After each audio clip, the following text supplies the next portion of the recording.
Oui.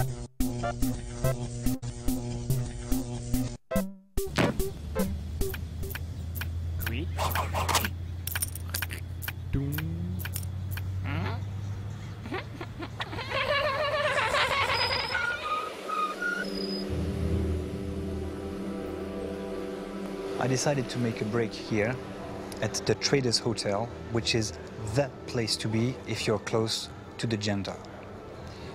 You can find here high-class prostitution, and also, of course, you can read this. First, it's filled with propaganda ads explaining how to behave, how to be a good, obedient and disciplined citizen. The only articles with a little bit of content are almost all about public works or industrial machines, or about ribbon-cutting ceremonies at public buildings or bridges. That they love. You also find weird reports of official speeches given by the generals, reports that somehow manage to avoid talking about the content of the speech, all the while telling us that the audience really enjoyed it. As for the international news, it's a complete caricature. The newspaper copies articles from the internet without ever giving the source. And finally, when the newspaper mentions the US or the UK, it's always in a grotesque way. Like here, for example, with this story about a vulture invasion in Florida.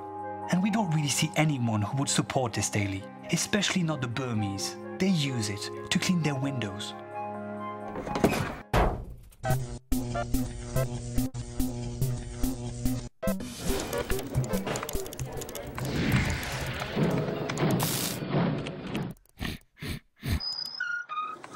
Okay, we finally found a internet connection here in the hall of this hotel, and we're going to try and check our email for a start. The mail, access has been denied. Maybe another one. Let's try maybe Hotmail. Access has been denied.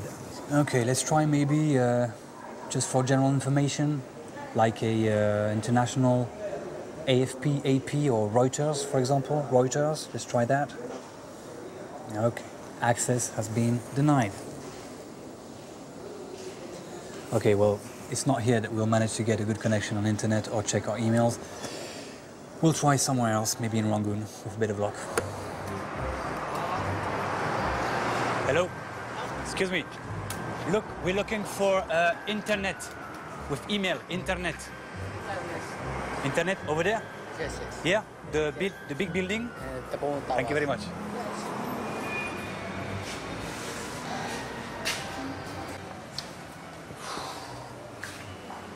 Can I use Gmail? Yeah. Are you sure? Yeah. Because we try everywhere, it doesn't work. Here it works. Yeah. You sure? Yeah. So let's give it a try. Okay. Okay, now you must be quite patient. Like, very patient. Extremely patient.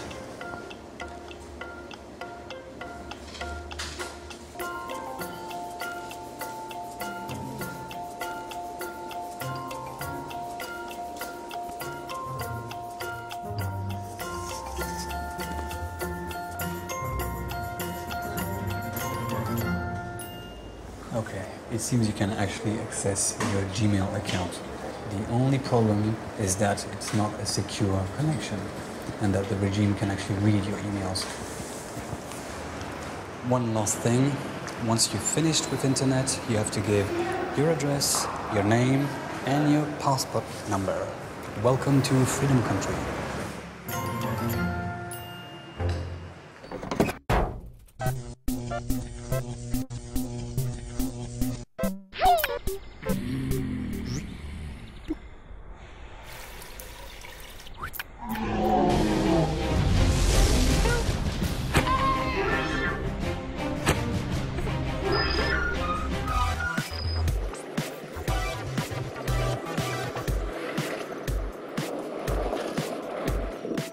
Here I'm in front of a field, a traditional field that you can see in the region, and you can see that part of it is dedicated to this small little tree behind me that's called the Kietsu.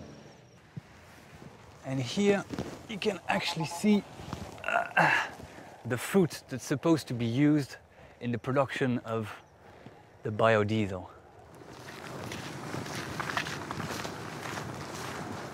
That's Kitsu. Yeah. Kitsu here, Kitsu. All that is Kitsu. He cannot produce the biodiesel from the Jetsu because he has no machine, no alcohol, no protection, no instrument. I understand. Rice is more better for people. Yeah. This Jetsu is also forced by the government to must be plant this plantation. So the government by force. obliged by Yeah, force yes. to do Kitsu. Yes. Yeah. Well, thank you very much and good luck. Okay, we're gonna try and go in here, but I'm not quite sure about it. Ministry of Agriculture. I can't believe we're inside. The craziest thing is that we've managed to convince them that we were professionals fascinated by biodiesel. We managed to come here and visit the process that you need to go through if you want to create biodiesel from Kitsu. You add that into this. So to sum up, the process is highly complex and very expensive. $9,000 for the conversion kit. A Burmese farmer just can't afford it. Locals even plant Kitsu in the center of the city. Kitsu. The regime believes it's a way to neutralize the opponent Aung San Suu Kyi, because Suu Kyi and Kitsu are opposites. Kitsu, Suu Kyi.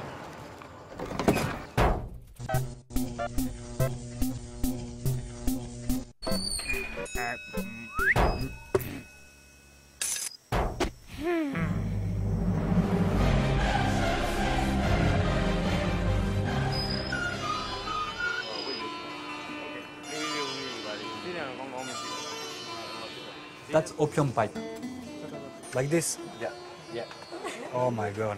You can lie Yeah. on the mat. You have to lie, because if you don't lie, you fall.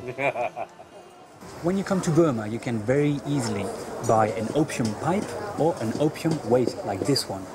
But what you must know is that the country is actually the second producer of opium in the world after Afghanistan. What's quite funny is that on one hand, the regime actually benefits of this traffic, and on the other hand, it's actually created a huge museum, a fight against the drug.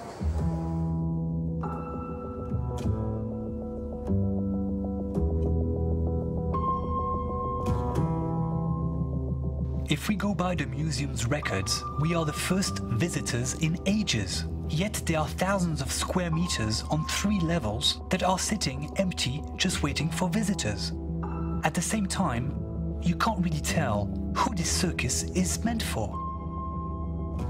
So we're here and I'm absolutely alone. There's nobody in this 3-store building entirely dedicated to the fight against the drug.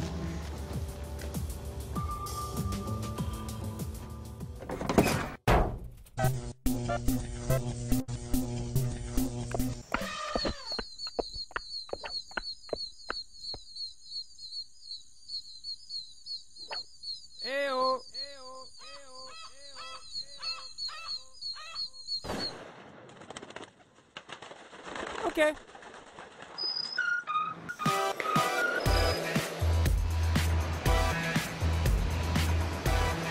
If you think that Yangon is the capital of Burma, you're wrong.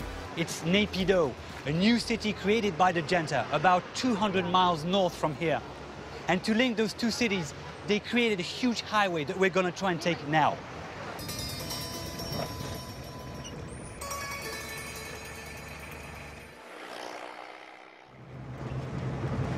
On the 6th of November 2005, at 6:37 in the morning, they decided to transfer the capital from Yangon to Naypyidaw. Thousands of civil servants were obliged to go to Naypyidaw. As for the population, it learned the transfer only 2 months later.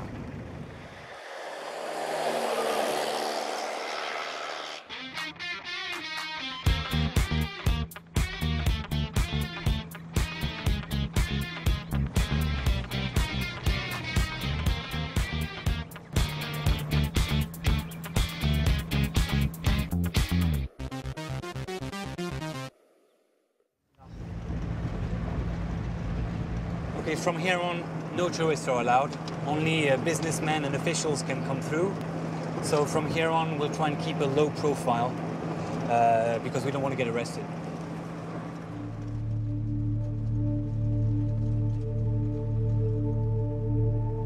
Naypyidaw means City of the Kings. Simple and humble as usual.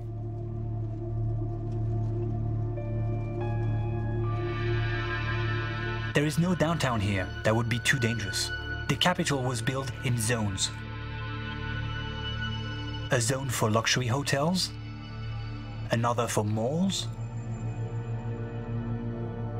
There's also a zone for the civil servants' houses, and high security zones, such as ministries. Here, the Ministry of Information. And here, the Police Ministry. And a bit further, the military zone, with their army camp. A highly protected zone, but we're not going to stick around here because it's too risky. You should know that half of the regime's 400,000 soldiers are stationed here in the new capital. And Burma is simply the biggest army in the region, after China, of course. Naypyidaw is also a little paradise for the regime's bureaucrats. Drinking water, electricity round the clock. The city is like a giant VIP space, surrounded by 200,000 armed bouncers. And inside, it's first class, all the way.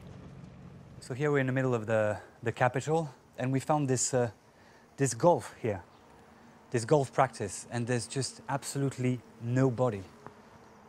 There must be a huge economic failure, this place. Well, let's give it a try, anyway.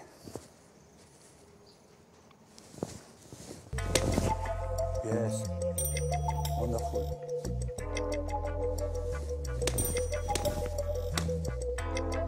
This place in the middle of nowhere looks like a fake city.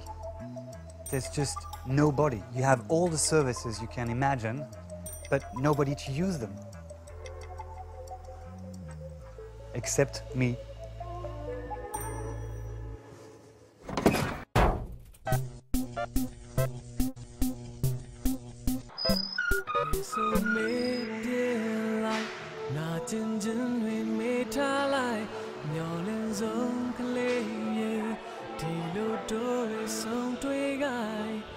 Living in Burma today is a bit like if someone made you watch a really bad movie in a gigantic open-air prison. The regime has staged a grotesque play on a countrywide scale. A show in which the Burmese are both the main audience and the primary victims.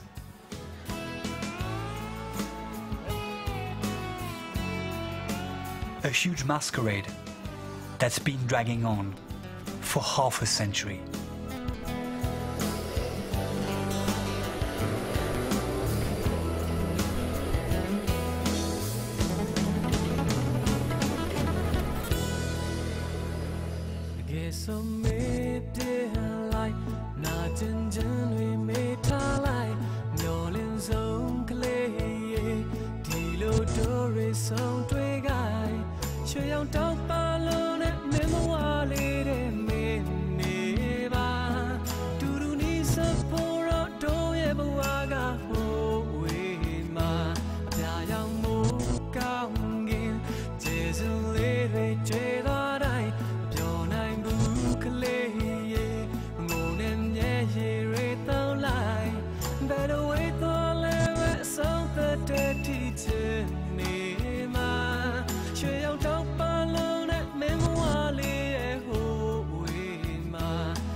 Better wait till I let something dirty to